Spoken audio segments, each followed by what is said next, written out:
Shalom, selamat pagi, selamat bergabung dengan Menara Doa Pagi. Mari kita menyembah Tuhan dimanapun kita berada, mari kita sembah Tuhan.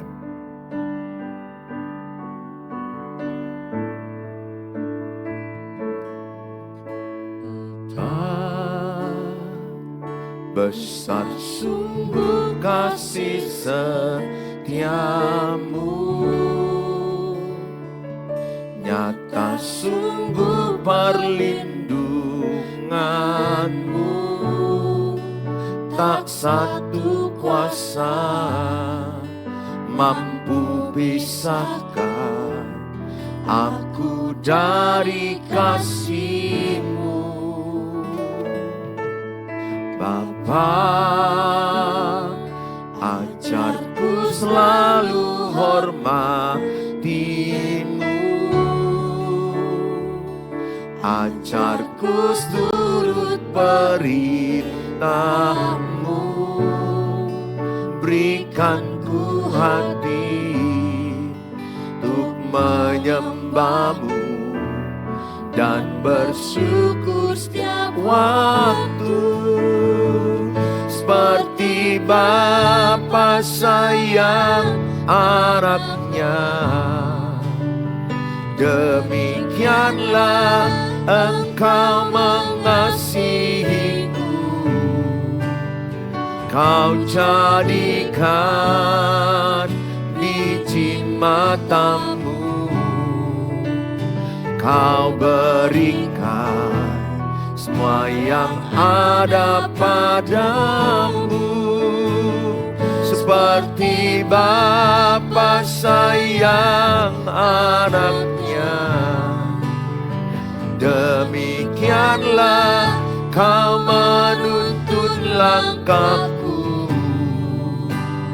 Hari depan indah Kau beri, rancanganmu yang terbaik bagiku.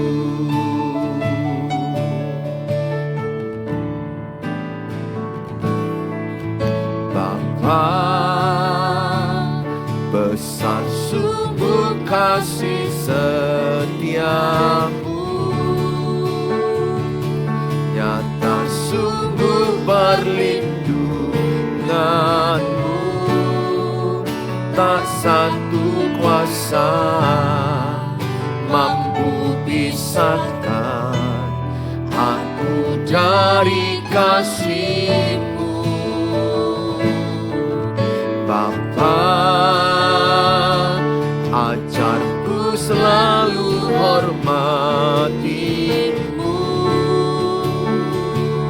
ajarku turut perintah-Mu, berikan ku hati untuk menyembah-Mu dan bersyukur setiap waktu, seperti Bapa sayang anaknya, demikianlah Engkau mengasihiku. Kau jadikan biji matamu, Kau berikan semua yang ada padamu, seperti Bapa sayang anaknya, demikianlah Kau menuntun langkahku. Hari depan indah Kau beri, rancanganmu yang terbaik bagiku,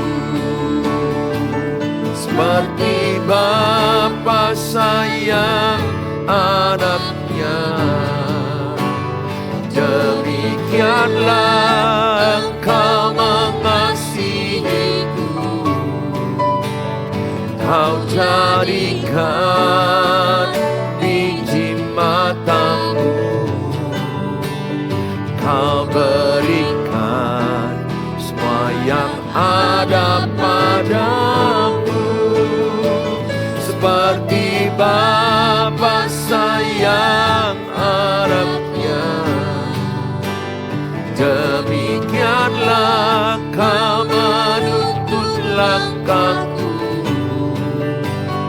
Hari depan indah kau beri, rancanganmu yang terbaik bagiku.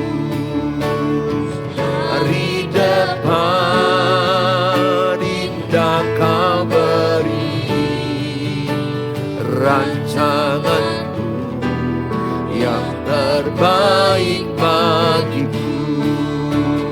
Hari depan indah kau beri, rancanganmu yang terbaik bagiku.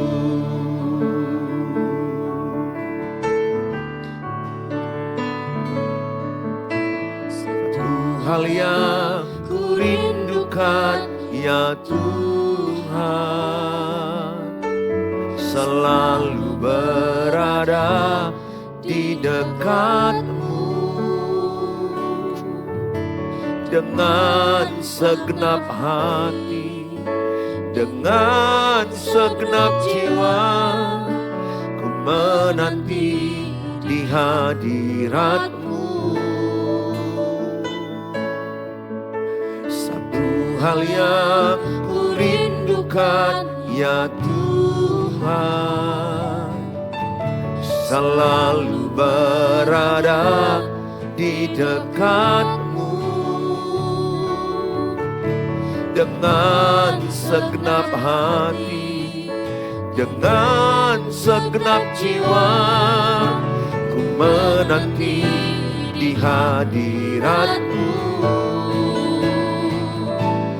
Lebih dalam lagi ku rindukan Tuhan, lebih dari segala yang ada.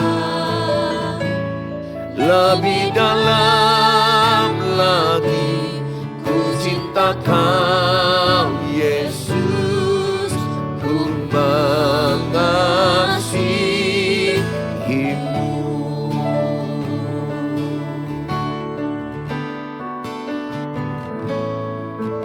Satu hal yang ku rindukan ya Tuhan, selalu berada di dekatmu, dengan segenap hati, dengan segenap jiwa, menanti di hadiratmu. Lebih dalam lagi ku rindukan Tuhan, lebih dari segala yang ada. Lebih dalam lagi ku cinta Kau Yesus, ku mengasihimu.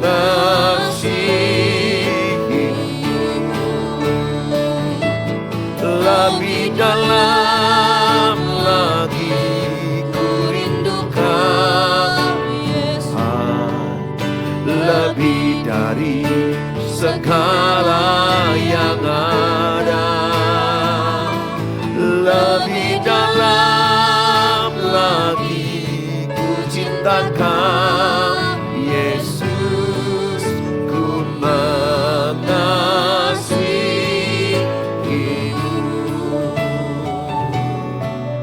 ku mengasihimu,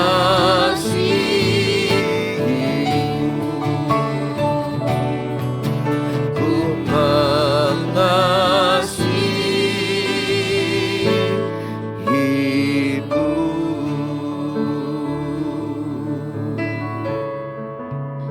lebih dalam lagi Tuhan, kami mau lebih dalam lagi mengasihimu,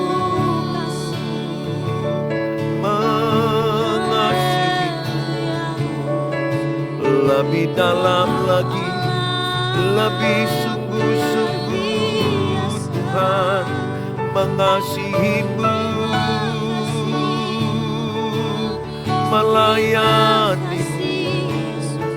Itulah kerinduanku, itulah kerinduan kami,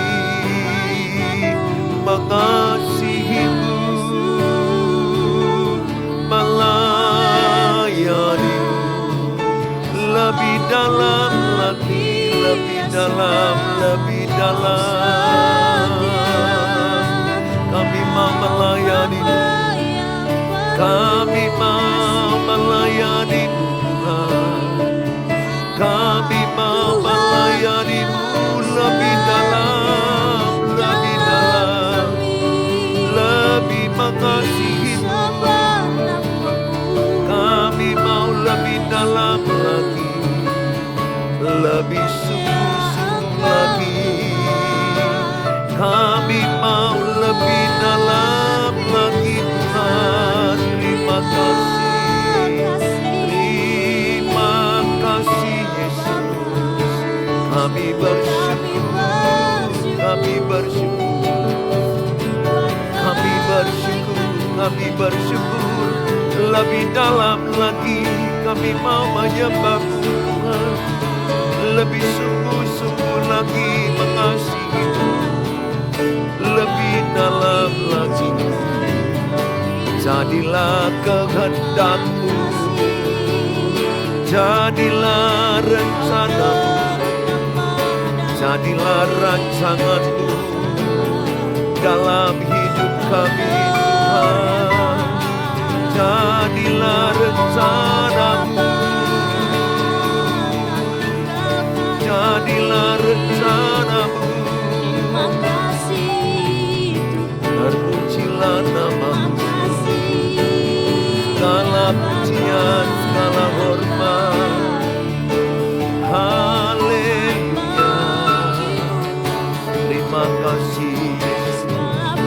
Kami bersyukur, kami bersyukur. Segala pujian dan syukur hanya bagimu Yesus. Kami angkat Tuhan. Segala pujian dan syukur hanya bagimu Yesus. Dengan apakah ku balas kasih-Mu?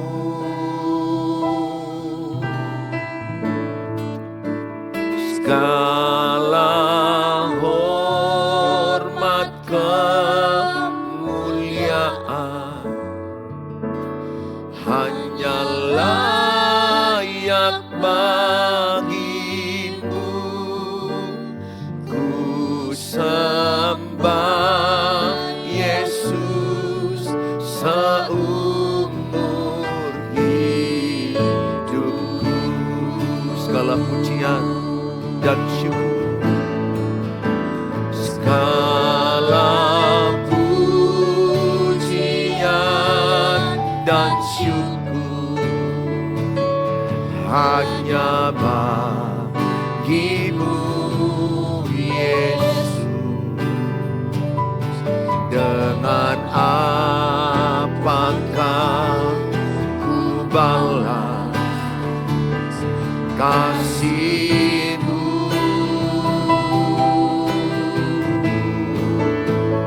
Segala hormat kemuliaan hanya layak bagimu. Ku sembah Yesus seumur hidupku. Ku sembah Yesus. Ku sembah Yesus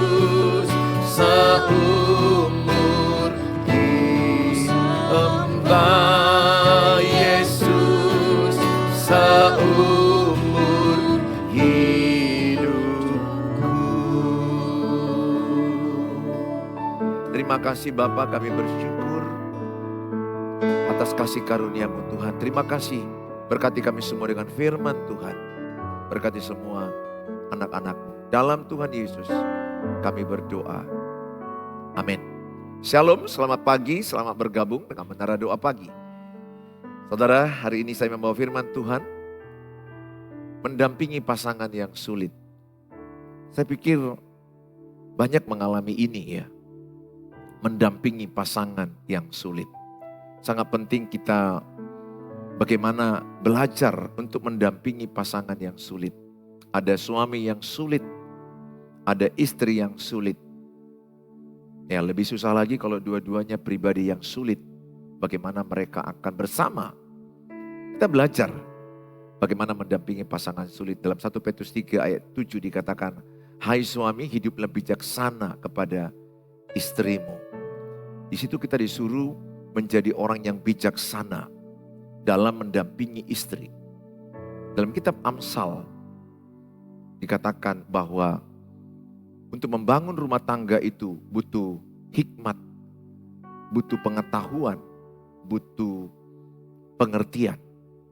Jadi kita penting pengetahuan, skill mendampingi pasangan. Kalau kita punya skill mendampingi pasangan, walaupun sulit, itu akan sangat menolong. Tentunya kita harapkan pasangan yang sulit ini suatu waktu dia bertumbuh, berubah. Sehingga tidak mempersulit pernikahan itu. Karena pada awalnya Allah menjadikan pernikahan itu bukanlah sesuatu yang sangat menakutkan, mengerikan. Karena Allah berkata, baiklah kita menjadikan manusia, Adam dan Hawa serupa dan segambar dengan Allah, imago Dei. Jadi sebenarnya perpaduan antara Adam dengan Hawa adalah menggambarkan Allah. Allah ada dalam pernikahan. Allah ada dalam keluarga. Sesungguhnya Allah punya ide yang sangat mulia, sangat baik. Keluarga itu baik adanya, indah, menyenangkan. Tetapi karena dosa manusia, karena kurangnya skill, karena adanya orang-orang yang sulit, sehingga mempersulit pernikahan itu. Tapi kalau suami dan istri sama-sama belajar, wake up, level up, skill marriage, bagaimana mereka meningkatkan kapasitas pengetahuan tentang pernikahan menurut Alkitab. Bagaimana dia mengelola pernikahan itu jadi baik. Kalau dua-duanya mau growing, bertumbuh, aku yakin pernikahan itu sangat indah dan menyenangkan. Hanya sering sekali ada satu yang membuat sulit, sehingga pernikahan itu jadi sulit. Yang lebih sulit lagi kalau dua-duanya mempersulit pernikahan itu. Mari sama-sama kita belajar membuat pernikahan itu indah, baik menurut Alkitab. Saudara, saya akan sampaikan pendahuluan. Bagaimana saya harus bersikap terhadap pasangan saya. Ada orang yang sudah frustrasi dengan pasangannya. Banyak keluarga saya yang di YouTube, di Facebook, di TikTok, di Instagram, dimanapun saudara ada sosial media. Mungkin saudara merasakan begitu frustrasi. Bagaimana aku menghadapi pasangan seperti ini sulitnya. Banyak sekali, banyak sekali. Lebih sedikit orang yang bisa berkata menikmati pasangannya. Lebih banyak orang bergumul menghadapi pasangannya. Bahkan bisa sampai frustrasi, kecewa, stres, depresi. Bahkan ada yang gangguan jiwa, bahkan bisa mengakhiri hidup karena frustrasinya dengan pasangannya. Apa yang harus saya lakukan untuk menghadapi dirinya yang sangat sulit? Apakah saya harus bertahan? Nah, ini pertanyaan yang banyak sama saya, keluargaku. Saya berdoa, bertahanlah dalam kesusahan. Yakobus 1 ayat 12, bertahanlah dalam penderitaan, maka engkau memperoleh mahkota kehidupan. Sangat penting engkau bertahan. Sangat penting engkau bertahan dalam penderitaan, dalam kesusahan. Bolehkah saya berpisah agar jiwa saya dan anak-anak saya sehat? Karena banyak Istri yang sudah sakit mental. Suami juga ada yang sakit mental. Anak-anak yang kena mentalnya, psikis. Sehingga berteriak. Atau dia diam murung anak-anak itu. Atau ada anak-anak yang lari ke dunia malam, narkoba, dunia bebas. Mereka juga kena mental. Ketika suami istri bertengkar, anak-anak kena mental. Terlebih ketika memutuskan bercerai, maka mereka kena mental yang sangat dalam. Sangat dalam. Makanya saya melalui sosial media ini berjuang, berseru. Jangan bercerai. Kasihan anak-anakmu. Tapi kenyataannya memang ada yang sangat tidak mudah. Ada yang sangat sulit bertahan. Apalagi kalau sudah main pukul KDRT. Ada selingkuh, ada wanita lain, ada suami, ada pria lain. Ada orang-orang yang udah memang sangat sakit yang dilakukan oleh pasangannya. Ketika saya mendengarkan cerita mereka. Dan kalau itu adalah kebenarannya. Betapa sedihnya memang yang dialami pasangan itu. Sebagaimana video atau sosial media yang baru viral. Bagaimana seorang pelayan Tuhan memukul habis istrinya. Bertahun-tahun pengakuan istrinya. 20 tahunan. Bagaimana begitu sakitnya seorang istri yang menerima pukulan dari suaminya. Yang harusnya melindungi, yang harusnya mengayomi, yang harusnya menjaga pasangannya. Tapi ada pasangan yang melukai, memukul, bahkan menunjang, menseret, membuli, kata-kata beracun. Memang sangat-sangat sedih kalau saya mendengar keluarga-keluargaku yang di YouTube. Perjuanganmu tidak mudah. Saya sangat merasakan penderitaanmu sangat berat. Sangat susah. Karena dua menjadi satu. Ternyata yang masuk itu dalam dirimu racun. Itu yang saya memang harus akui sangat sulit. Alkitab bilang kan dalam Matius 19 ayat 5-6 dikatakan bahwa kita ini menikah bukan lagi dua daging tapi menjadi satu daging. Jadi ketika seorang menikah dia memasukkan racun atau madu.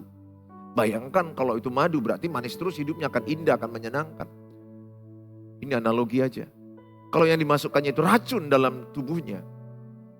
Betapa enggak menggeleparnya dia tiap hari. Racunnya di dalam tubuhnya soalnya.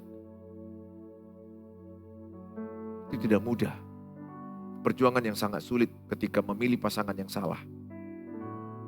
Tapi bisakah Tuhan tolong? Bisa, masih ada mujizat. Mujizat pertama itu di perkawinan Kana. Bagaimana Tuhan menjadikan air menjadi anggur. Artinya Tuhan sangat peduli dengan keluarga, dengan pernikahan. Dia mau ada mujizat dalam keluargamu, dalam pernikahanmu. Yang tidak mungkin menjadi mungkin, yang tidak bisa menjadi bisa. Yang kau pikirkan suamimu mudah hancur, tidak bisa lagi kembali kepadamu. Bagi Allah tidak ada yang mustahil. Yang kau pikirkan juga istrimu gak mungkin kembali kepadamu. Bagi orang percaya tidak ada yang tidak mungkin. Andalkan Tuhan dalam hidupmu. Ini pertanyaan yang banyak sekali.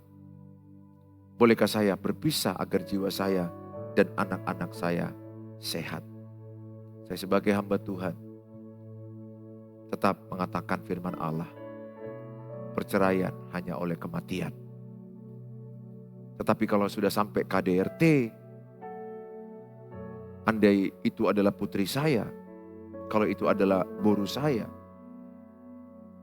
kalau dia dipukul oleh pasangannya, maka saya akan menarik boru saya itu untuk sesaat. Di Alkitab dikatakan bertarak. Bertarak itu berpisah tempat sampai ada kesadaran dan evaluasi diri, pertobatan. Tentu saya tidak izinkan putri saya dipukuli suaminya terus menerus. Jangankan 20 tahun, mungkin sebulan pun dipukul saya sudah harus bertindak. Seminggu pun saya bertindak. Sekalipun kalau dipukulnya, sekali saja saya udah harus turun. Tapi kalau sampai begitu lama dipukul, maka saya setuju bertarak, berpisah sesaat, dan dibimbing oleh pendeta atau konselor. Karena tidak ada orang tua yang mau menginginkan kematian putrinya di tangan menantunya. Karena kalau orang sudah marah, emosional, pisau pun bisa diambil. Pukulan pun bisa kena kepada jantung. Kalau orang sudah pemarah, pendendam, uncontrol, tidak lagi terkendali emosinya. Maka saya sebagai pendeta mengizinkan bertarak. Ya bukan saya lah, Alkitab yang bilang itu. Bertarak boleh. Bercerai jangan, kecuali kematian. Maka pernikahan Kristen itu sangat serius. Memilih sekali untuk seumur hidup. Maka saya selalu sampaikan ke sosial media di jemaat yang saya gembalakan, anak muda begitu banyak, ribuan anak muda di sini. Saya terus bersuara kepada mereka.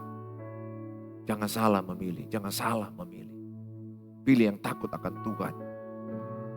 Betul, kita tidak bisa memilih yang sempurna karena tidak ada yang sempurna. Semua punya kekurangan, semua punya permasalahan. Semua ada punya kekurangan dan kelebihan. Nobody perfect. Tidak ada suami yang sempurna, tidak ada istri yang sempurna, tidak ada pernikahan sempurna, tidak ada keluarga sempurna. Kita semua sedang diproses menuju kesempurnaan. Yang ada itu momentum yang sempurna diciptakan. Kebersamaan, doa bersama, waktu makan bersama, liburan bersama. Apa yang dimaksud dengan pasangan yang sulit? Kalau kita lihat dalam slide ini, dikatakan adalah jika seorang suami istri sering menjadi penyebab pasangannya dan anggota keluarga lainnya merasa frustrasi, terganggu, marah. Jadi pasangannya itu membuat pasangannya itu frustrasi, mengganggu pasangannya. Dan dia menjadi seorang yang pemarah, marah. Dan selalu bawaannya bingung. Membuat kehancuran dalam keluarga. Dan hal ini dilakukannya berulang-ulang. Baik dengan sengaja ataupun tidak sengaja. Untuk menyakiti atau untuk mendapatkan apa yang mereka inginkan. Sehingga pola perilaku suami atau istri menjadi racun dan penderitaan di dalam keluarga. Bayangkan kalau racun itu ada dalam pasanganmu. Mulutnya beracun. Kata-katanya beracun. Perilakunya beracun. Wow, itu sangat sulit. Kita teruslah belajar. Alkitab pedoman kita mengajarkan kita bagaimana Kolose 4 ayat 6. Hendaklah engkau berkata-kata penuh kasih. Supaya orang yang mendengarkan itu dikuatkan, dibangunkan, disegarkan, disemangati, disukacitain. Mendapatkan kasih karunia. Itu Kolose 4 ayat 6. Sehingga saya sekarang belajar. Bagaimana kata-kataku itu didengar orang itu dikuatkan, dibangunkan, disemangati. Itulah kata-kata anak Tuhan Yesus sebenarnya. Itu yang saya lakukan dengan istri saya sama anak-anak saya. Saya tidak sempurna tapi saya berjuang seperti itu. Supaya setiap kata-kataku itu menghibur, menguatkan, menopang. Tapi sebaliknya ada pasangan yang beracun. Asal ngomong, toksik, melemahkan, bully. Ada lagi bully fisik. Pasangannya sendiri dibully fisik, kan kacau itu. Dia memilih pasangannya kan dia tahu kekurangan pasangannya. Ada pasangan bilang gendut kau, gemuk kau, kurus kau, jelek.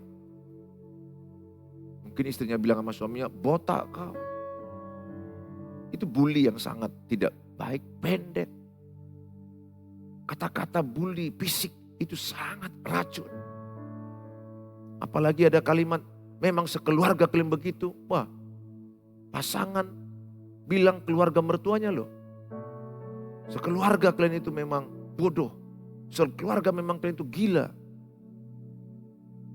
sekeluarga kalian itu memang kacau.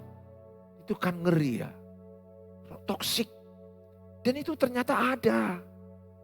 Apalagi kalau sama-sama marah, suami marah, istri marah, tidak terkendali. Kata-kata racun nyerang keluarga mertua masing-masing. Cobalah kalau bertengkar itu buat judul. Kalau bertengkar itu buat judul. Saya belajar begitu. Kalau ada persoalan sama istri, saya bilang ayo kita minum kopi. Tapi buat judulnya. Judulnya adalah letak kunci yang salah. Karena ada orang hanya masalah letak kunci berantem. Hanya letak payung berantem. Letak sepatu berantem. Susunan baju berantem. Saya pernah mengalami itu jujur aja. Dan masalahnya sebenarnya masalah baju. Karena itu aku kurang rapi, aku ambil. Jadi agak mersaburan lah kan, berserakan. Agak berserakan itu bajunya. Dan aku buru-buru. Istri masuk kamar dilihatnya marah. Kenapa begitu? Dan marah dan kemudian jadi meluas. Saya juga mulai menjawab. Ini pengalaman saya. Jadi meluas. Nah sekarang saya ajari istri saya sama anak-anak saya. Kalau ada masalah, kita makan sama, handphone tutup, kita bicara judul. Judul baju marsaburan. Itu. Bahasa Indonesianya baju berserakan. Itu marsaburan bahasa Ibrani itu. Marga Sibarani yang bisa mengucapkan itu. Baju berserakan. Atau dibuat bagaimana supaya baju tetap rapi, kan enak. Jadi yang dibahas hanya baju itu aja. Jangan dari baju lari ke baju mertua. Kan lucu ya, yang dibahas kan baju itu kenapa gak rapi setelah diambil. Tapi kalau udah marah, baju mertuanya pun dibahas. Baju mama itu aku yang beli. Kan topik, jangan lari dari judul lah. Kayak saya khotbah jangan lari dari judul. Saya asal khotbah itu ada judul, ada poin 1, poin 2. Nah, kalau bertengkar Bapak Ibu, bilang sama pasangannya, kata Pak Pendeta Suheri, kita buat judulnya apa. Dan buat peraturan tidak boleh lari dari judul. Pasti akan lebih baik menyelesaikan masalah. Saudara yang saya kasihi, perilaku yang menyakiti suami dan istri, kalau kita lihat dalam slide ini, dikatakan adalah perilaku suami yang bossy, yang ngebos, ingin dilayani. Ada suami yang ingin dilayani buat makanan, buat kopi, boleh-boleh saja. Tapi itu janganlah jadi ngebos. Istri membuat kopi, membuat makanan itu is good. Tapi jauh lebih baik kalau kita belajar mandiri. Tapi kalau memang ada kesepakatan, istri dengan senang hati memberi makanan, minuman suami duduk di kursi, dan istri menaruhkan nasi, is good. Silakan lanjutkan itu. Tapi ada juga keluarga yang mandiri melakukan itu. Sehingga mereka tidak melakukannya dengan dipaksa, diperintah. Jadi tidak seperti bos atau tuan. Suami itu adalah berfungsi sebagai seorang raja melayani istri dan anak-anaknya. Bahkan saya ajarkan di jemaat lokal saya, suami itu juga boleh menyapu, boleh nyuci piring, boleh mengambil nasi istri, boleh, tidak ada salah. Tapi kalau bisa dengan baik istri membuat makanan suami, itu sangat bagus. Pertahankan, teruskan. Yang penting suami gak boleh gaya bos itu loh. Kalau gak dilayani ngamuk, marah, mana kopi, mana makanan. Kurang enak, marah, jangan dong. Itu bossy. Bully, ini ada suami yang kadang bully istrinya. Bully dengan kata-kata. Kau itu ya udah jelek, udah dodong, campurlah semua. Bully, jangan dibully, jangan direndahkan, jangan diracuni pasanganmu itu puji, hormati, Ingat, kunci pernikahan itu saling menghormati, saling mengasihi. Sering memuji pasangan. Istri bilang sama suaminya, papa ganteng, keren, hebat. Yes, yes, yes. Suami juga bilang begitu sama istri, mama cantik. Cantik, mama itu sangat menyenangkan. Mama itu sangat indah. You are nice looking. Engkau enak dilihat. Istri itu akan senang dipuji. Terlebih istri. Cobalah suami-suami puji istrimu pulang dari salon. Itu rambutnya goyang sendiri. Nanti lama-lama pinggangnya pun goyang-goyang. Kenapa? Pujian itu mereka gak tahan.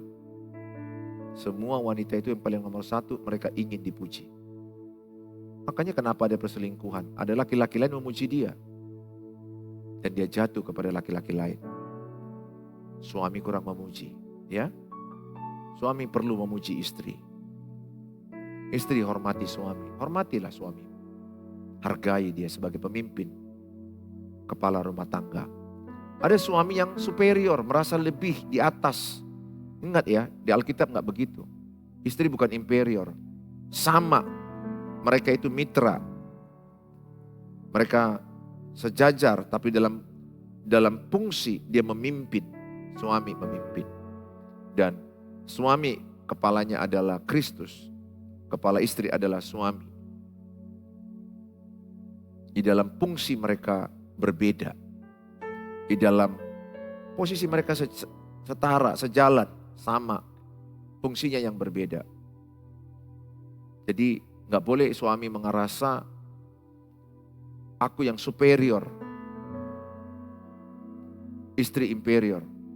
Aku yang menentukan semua rumah ini. Jangan. Kalian adalah mitra yang sangat saling mengasihi, saling diskusi. Dan keputusan diambil oleh suami. Itu benar. Akhirnya suami ngambil keputusan, itu benar. Tapi sebelum ambil keputusan, dia diskusi dengan pasangannya. Bagaimana baiknya. Ada suami yang antisosial. Nggak mau bersosial. Itu juga membuat istrinya merasa sulit punya suami yang antisosial. Diam aja. Nggak mau bersosial ke marga, ke STM, tetangga, di gereja. Manusia itu harus ada sosialnya. Ada juga suami yang selalu negatif. Negatif thinking. Selalu melihat istrinya itu dari sisi yang negatif. Ingat, kalau kita melihat pasangan kita dari negatif, yang muncul kebencian. Yang muncul adalah rasa tidak suka sama pasangan. Saya men-set pikiran saya. Mengingat memori yang positif yang istriku lakukan. Dan sampai sekarang juga. Aku set pikiranku yang positif-positif. Semakin banyak yang positif di pikiranku. Maka aku makin cinta, makin sayang kepada istriku. Tapi kalau aku mengingat yang negatif, yang buruk, yang kotor, yang jelek. Maka yang muncul rasa negatif, yang benci, marah, geram, dendam. Set pikiranmu. Pakailah kacamatamu, kacamata yang positif melihat pasangan. Setiap orang ada kekurangan. Fokuskanlah kepada yang lebihnya. Doakanlah kekurangannya supaya kekurangannya bisa berubah. Tapi sudut pandang kita kepada yang positif. Bukan yang negatif. Begitu juga kita bersosial melihat orang lain. Kalau kita melihat orang lain semua yang negatif, pasti kita gak suka sama dia. Tapi coba lihat dari sisi yang baiknya, pasti ada lah. Gak ada manusia yang tidak ada baiknya. Ada yang positif, ada yang negatif. Tergantung fokusmu. Sama dengan wajah saudara, kalau fokus saudara kepada yang buruk dari wajah saudara, mungkin saudara lihat hidung saudara, atau mungkin mata kurang indah menurut saudara, atau mulut kurang indah, atau telinga, atau leher. Maka saudara akan melihat dirimu jelek kalau engkau fokus kepada yang jelek. Tapi coba engkau fokus kepada dirimu yang bagiannya yang baik, yang bagus, sembari yang kurang diperbaiki. Lihat dirimu semakin pede, secure. Banyak orang insecure karena dia melihat yang negatif dari dirinya. Perilaku istri yang rewel. Ya, jadi perilaku yang menyakiti suami adalah istri yang suka rewel. Jujur kalau saya jumpa istri saya rewel gini, ya tidak mudah bagi kami lihat istri rewel seperti peluru F-16. Seperti Korea Utara menyerang Korea Selatan. Pagi, nah, itu membuat suami itu stres. Lihat foto ini, gambar ini ya. Nah, di foto itu kan nampak ada perempuan. Wah, rata-rata secara umum banyak wanita mengalami tumpukan emosi negatif. Jujur ini pernah saya alami, tapi saya bersyukur istriku semakin hari makin bertumbuh, semakin berubah. Tidak ada yang sempurna. Dan ketika itu terjadi itu tidak mudah bagi kita. Itu sangat tidak mudah. Mendengar repetan, jeritan. Tapi saya makin mengerti kenapa wanita itu menjerit. Kadangkala kenapa wanita itu bisa ritik. Ritik itu ya jadi menjerit atau ngamuk sendiri, marah. Meluapkan emosional simpanannya yang begitu banyak. Simpanan emosi negatifnya. Sehingga ada yang menjerit. Kenapa seperti itu? Karena memang banyak beban pikiran mereka. Saya sebagai seorang suami memahami. Istri itu lebih banyak menyimpan cerita hidup. Cerita hidup yang tidak mudah. Sehingga beban pikirannya begitu banyak. Masalah yang dipikirkannya begitu banyak. Laki-laki tidak. Dia manusia simple. Sehingga tidak terlalu rumit. Sehingga gampang saja di kedai kopi. Pergi jalan-jalan, olahraga, udah selesai. Si istri penuh tanggung jawab yang dia pikirkan. Anak-anaknya sudah makan kah, makan apa, mertuanya kayak mana, orang tuanya kayak mana, anakku di sekolah bagaimana, pekerjaanku lagi, hubungan dengan ini bagaimana. Banyak sekali yang mereka harus pikirkan dalam satu waktu. Sehingga saya menyadari kalau seorang istri berteriak itu adalah luapan emosinya yang sudah menumpuk. Dan hendaknya suami yang baik mendengarkan cerita istrinya. Itu adalah membuat istrinya sembuh, pulih. Sehingga emosi negatifnya pelan-pelan dicicilnya. Ada juga istri yang menuntut suaminya. Kau harus berubah, kau harus begini. Gak boleh menuntut pasangan. Itu toksik, menuntut itu toksik. Kalau mau rumah tanggamu bagus, jangan menuntut. Kalau mau pernikahanmu bagus, jangan menuntut. Dan jangan mengingat kesalahan yang lalu. Ingat ya. Kalau mau rumah tanggamu damai, jangan menuntut dan jangan mengingat kesalahan yang lalu. Siapapun kita kalau diingat-ingat orang kesalahan yang lalu, kita pasti marah. Atau paling tidak kita nggak suka dengan orang itu. Karena yang lalu udah berlalu lah. Semua orang pernah salah, semua orang pernah bisa berbuat khilaf. Tapi untuk ke depan maju, mari kita topang bagaimana maju ke depan. Lebih baik ke depan. Paling tidak suka jumpa teman, ingat-ingat kesalahan yang lalu. Kita itu teman toksik. Saya sebut dia teman toksik. Yang suka mengingat-ingat kegagalan yang lalu, kesalahan yang lalu. Udahlah, moving forward. Bergerak maju. Jam aja bergerak maju, mana ada jam maju mundur. Ya, jangan suka menuntut. Dan ada istri juga yang tidak menghormati, itu sangat sakit. Bagi seorang suami itu kebutuhan utama itu adalah dihormati. Dihormati itu artinya letakkan dia di tempat yang tepat dengan rasa hormat kepada suami. Ada istri kulihat membentak suaminya di depan orang. Bahkan ada kulihat pasangan, bukan suaminya yang membuat kata sambutan, istrinya. Boleh-boleh saja mungkin suaminya kurang pintar, tapi paling tidak suami membuka. Ditambahkan oleh istri. Ada lagi istri kulihat berteriak di luar kepada suaminya. Membentak suaminya di depan banyak orang. Itu sangat memalukan bagi suami. Sangat toksik, sangat mengerikan. Ada juga istri yang dominan kepada suami. Orang bilang DKI dibawa ketiak istri. Dibawa ketiak istri. Artinya dia dikuasai istri. Dominan. Jadi segala sesuatu keputusan tergantung ratu. Istri. Hati-hati. Ibu-ibu gak boleh menguasai suami. Suami itu adalah kepala, pemimpin dari istri. Itu kata Alkitab. Dan pemimpin dari suami adalah Kristus. Secara posisi memang kita saling bersama-sama, fungsi berbeda. Hormati dia. Ya, jangan jadi istri yang dominan. Belajar, diskusi, supaya nanti anak putrimu mencontoh perbuatanmu. Kalau ibu menghormati suami, putrimu juga akan menghormati suami. Tapi kalau ibu tidak menghormati suami, lihat, putrimu pun tidak akan menghormati suaminya. Hidup ini tabur dan tuai. Hidup ini tabur tuai. Saudara yang saya kasihi, sampai sini dulu saya sampaikan. Kita akan lanjut lagi di waktu yang akan datang. Part 2. Mendampingi pasangan sulit di bagian kedua. Tuhan Yesus memberkati kita. Kalau saudara terberkati, silakan share link ini kepada banyak orang yang sedang mengalami pasangan yang sulit. Share sebanyak mungkin. Terima kasih buat saudara ikut menyebarkan firman Allah. Tuhan memberkati saudara karena menyebarkan firman Allah membuat orang terberkati.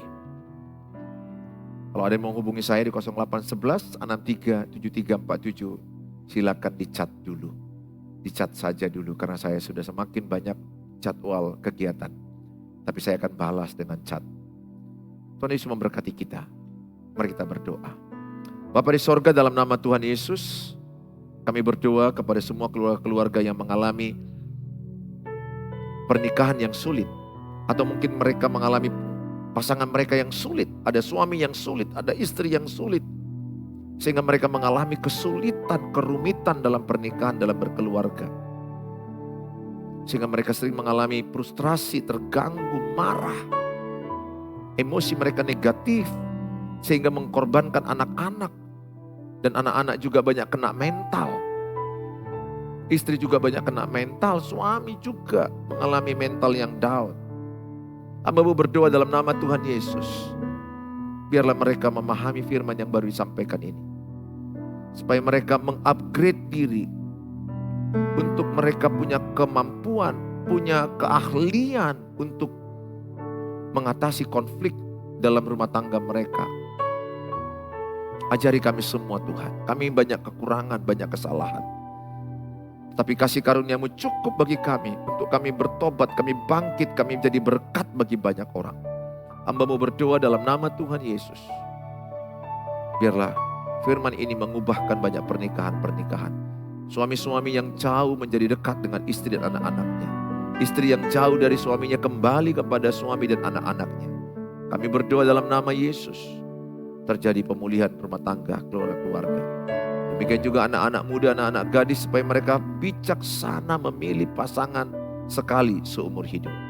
Agar mereka tidak salah memilih pasangan. Agar mereka mengenal jelas siapa yang akan mereka nikahi. Karena mereka tidak bisa mundur dari pernikahan ketika mereka diberkati.